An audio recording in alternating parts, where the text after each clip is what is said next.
தந்தை, மகன், தூய் ஆவியாரின் பேராலே ஆமென். ஆன்ம வழிகாட்டி அக்டோபர் மாதம் 2ஆம் தேதி வியாழக்கிழமை. காவல் தூதர்களிடத்தில் நம்மை ஒப்பு கொடுத்து மன்றாடுவோம்.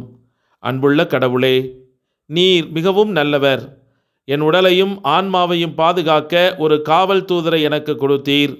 என் காவல் தூதரை அறிந்து கொள்ளவும் அவர்களை பின்பற்றவும் எனக்கு உதவுங்கள். இதனால் அவர்களின் வழிகாட்டுதலுடன் நான் உங்களுடன் விண்ணகத்தின் பேரின்பத்தில் என்றென்றும் நிலைத்திருக்க எனக்கு தகுதியுள்ளவராக மாற்றுவீராக. என் அன்பான காவல் தூதரே, என் வாழ்வின் ஒவ்வொரு நாளும் நீரே எனக்கு உதவி செய்பவராக இருக்கிறீர். உம்மை போல பரிசுத்தமாகவும் நல்லவராகவும் இருக்க எனக்கு உதவுங்கள். கடவுள் என்னை அழைக்கும் நபராக இருக்க எனக்கு உதவுங்கள். மற்றவர்கள் கடவுளை அறிந்து நேசிக்க ஒரு ஒளியாக இருக்க எனக்கு உதவுங்கள். நீங்கள் எப்போதும் என்னுடன் இருப்பதால் நான் உங்களிடம் கேட்கும் எனது ஜெபங்களை நீங்கள் ஏற்கனவே அறிந்திருக்கிறீர்கள். அவற்றை இறைவனிடம் ஒப்படைக்க வேண்டுகிறேன். என் காவல் தூதரே, என் உதவியாளரே, என்னை பாதுகாத்து வழிநடத்தும். ஆமென். லூக்கா நற்செய்தி 10ஆம் அதிகாரம் 5 மற்றும் 9வது இறைவார்த்தை. நீங்கள் எந்த வீட்டுக்கு சென்றாலும் இந்த வீட்டுக்கு அமைதி உண்டாக என முதலில் கூறுங்கள்.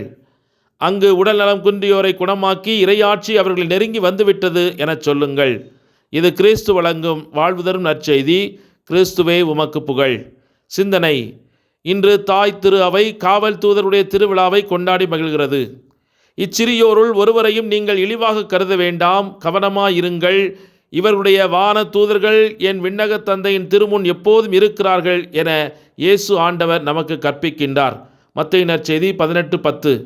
இயேசு தொலைந்து போன ஆடுகளின் உவமையை கற்பிப்பதற்கு முன்பு இந்த வார்த்தைகளை பேசுகிறார். இது ஒவ்வொரு நபரிடமும் ஒவ்வொரு சிறியவர்களிடமும் இயேசுவின் ஆழ்ந்த அன்பை காட்டுகிறது.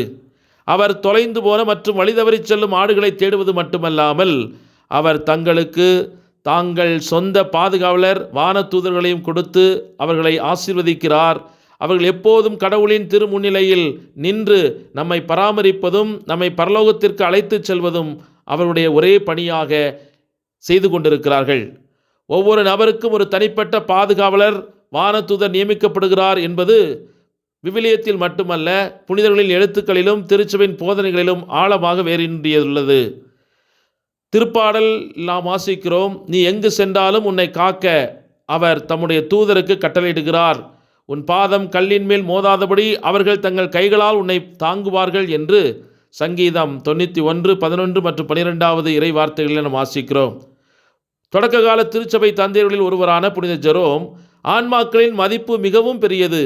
பிறப்பிலிருந்தே ஒவ்வொருவருக்கும் அவரது பாதுகாப்பிற்காக ஒரு காவல் தூதர் நியமிக்கப்பட்டுள்ளார் என்று எழுதி வைத்திருக்கிறார். புனித தாமஸ் அக்வினாஸ், ஒவ்வொரு மனிதனுக்கும் ஒரு காவல் தூதர் நியமிக்கப்பட்டுள்ளார். இது காவல் தூதர்களின் பாதுகாவலால் மனிதர்களை பற்றிய தெய்வீக ஏற்பாட்டை செயல்படுத்துவதை சார்ந்திருக்கிறது என்று அவர் போதிக்கின்றார். மறைந்த திருத்தந்தை புனித 2ஆம் ஜான் பால், கடவுள் மக்களுக்கு ஆதரவாக வான தூதர்களிடம் ஒரு ஊழியத்தை ஒப்படைத்துள்ளார். எனவே திருச்சபை காவல் தூதர் மீதான தனது நம்பிக்கையை ஒப்புக்கொள்கிறது. அவர்களை வழிபாட்டில் ஒரு பொருத்தமான விருந்து மூலம் வணங்குகிறது மற்றும் கடவுளின் தூதர் என்ற அழைப்பைப் போல அடிக்கடி ஜெபிப்பதன் மூலம் அவர்களின் பாதுகாப்பை நாட பரிந்துரை செய்கிறது. இறுதியாக கத்தோலிக்க திருச்சபையின் மத போதனை புனித ஃபாசில் அவர்களுடைய மேற்கோள் காட்டி, ஒவ்வொரு விசுவாசியின் அருகிலும் ஒரு தேவதை பாதுகாவலராகவும் மேய்ப்பராகவும் இருக்கிறார் என்று கத்தோலிக்க திருச்சபையின் மறைக்கல்வி எண் 336 நமக்கு கற்றுக் கொடுக்கிறது. ஆகவே காவல் தூதர்கள் உண்மையானவர்கள். அவர்கள் மெய்யாகவே கடவுளால் நமக்கு அருளப்பட்ட கொடையாளர்கள். அவர்களின் பாதுகாப்பில் நம்மை ஒப்படைக்க வேண்டும் என்று இந்த நாள் நமக்கு கற்றுக் கொடுக்கிறது.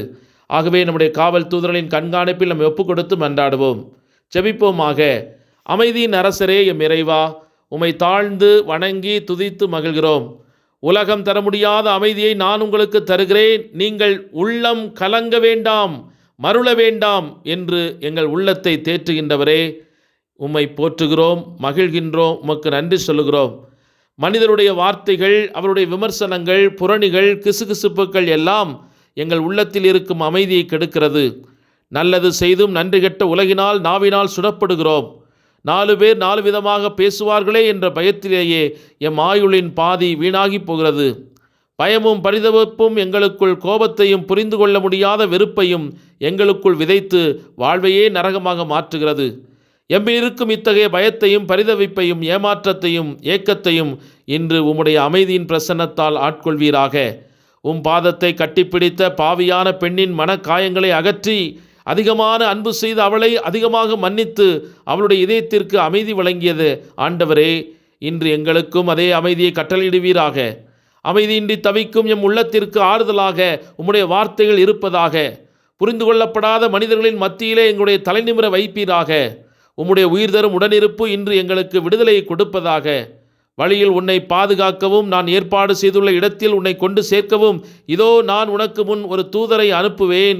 நீ அவர் சொல் கேட்டு நடந்தால், நான் சொல்வது யாவற்றையும் கேட்டு செயல்பட்டால், நான் உன் எதிரிகளுக்கு எதிரியும் உன் பகைவர்களுக்கு பகைவனும் ஆவேன் என்று எங்களுக்கு விடுதலை பயனூல் 23:20 முதல் 22 முடிய உள்ள வசனங்களிலே வாக்களித்த இறைவா, இன்று எங்களிடையே வாழ்வின் பயணங்களில் முன் செல்லும் எங்களுடைய காவல் தூதர்களின் சொற்கேட்டு நடக்கவும், அவர்களை மனம் நோகச் செய்யாது மகிழ்ச்சிப்படுத்தவும், அவருடைய ஆலோசனைகளின் மூலம் வழிநடத்தப்படவும், எங்களுக்காக நீர் நியமித்த திட்டங்கள் எங்களுடைய வாழ்க்கையில் நிறைவேறுவதற்கு எங்களுக்கு உதவி செய்தருளும். ஆண்டவரே, இன்று வான தூதரின் ஒப்பற்ற சேவையால் மகிழ்ச்சி அடையும் நாங்கள் அவருடைய பாதுகாப்பால் பாவ சோதனைகளிலிருந்தும் சாத்தானின் பயங்கரமான தாக்குதல்களிலிருந்தும் விலக்கி காக்கப்பட்டு உமது சித்தத்தை எங்கள் வாழ்வில் கண்டுகொள்ளவும், அதன் மூலமாக மகிழ்வான நிறைவான சமாதானம் கொண்ட குடும்பங்களாக, சமூகமாக, திருச்சபையாக வாழ எங்களுக்கு அருள் தாரும். ஆமென். எல்லாமல்ல இறைவன், தந்தை, மகன், தூய ஆவியானவர் உங்கள் அனைவரையும் நிறைவாக ஆசீர்வதிப்பாராக. ஆமென். இயேசுவுக்கே புகழ், இயேசுவுக்கே நன்றி. மரியே வாழ்க. இயேசுவின் இரத்தம் ஜெயம். காவல் தூதர்களே, எங்களுக்கு உதவியாக வாருங்கள். ஆமென்.